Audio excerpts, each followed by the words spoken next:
Pachiposite maboss, dauya nakatata kunga ndiri power bangi. Wasatanza booster manika riunika. Ebola yakauya takapunyuka, coronavirus tichapunyuka. Akuzi kungwara hama dzangu hoyi, ndimwari vekudenga vanochengeta. Ebola yakauya takapunyuka, coronavirus tichapunyuka. Akuzi kungwara hama dzangu hoyi, ndimwari vekudenga vanochengeta.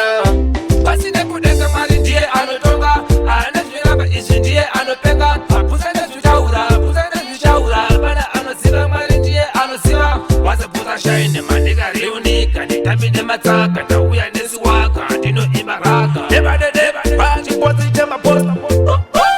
Ebola yakauya takapunyuka, coronavirus tichapunyuka. Akuzi kungwara hama dzangu hoyi, ndimwari vekudenga vanochengeta. Ebola yakauya takapunyuka, coronavirus tichapunyuka. Akuzi kungwara hama dzangu hoyi, ndimwari vekudenga vanochengeta. Ndafona kumoza nekuchaza varipo, kunyangwe nekusimba ndandofona varipo. Pandiri kujoma ngoma ndozibatapo, akuzi kungwara magaizi, ndimwari vekudenga vanochengeta. Nekudaro ngana matwe abooster ndadaro, azvidi vane nharo nekuti mulife ndadzidza chikoro. Ebola yakauya takapunyuka, coronavirus tichapunyuka. Akuzi kungwara hama dzangu hoyi, ndimwari vekudenga vanochengeta.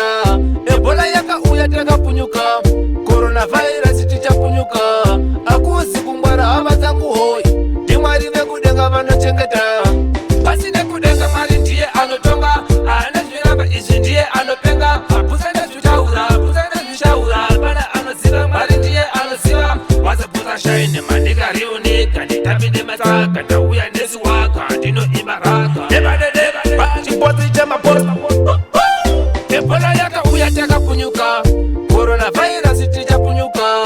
Akuzi kungwara hama dzangu hoyi, ndimwari vekudenga vanochengeta. Ebola yakauya takapunyuka, coronavirus tichapunyuka. Akuzi kungwara hama dzangu hoyi, ndimwari vekudenga vanochengeta.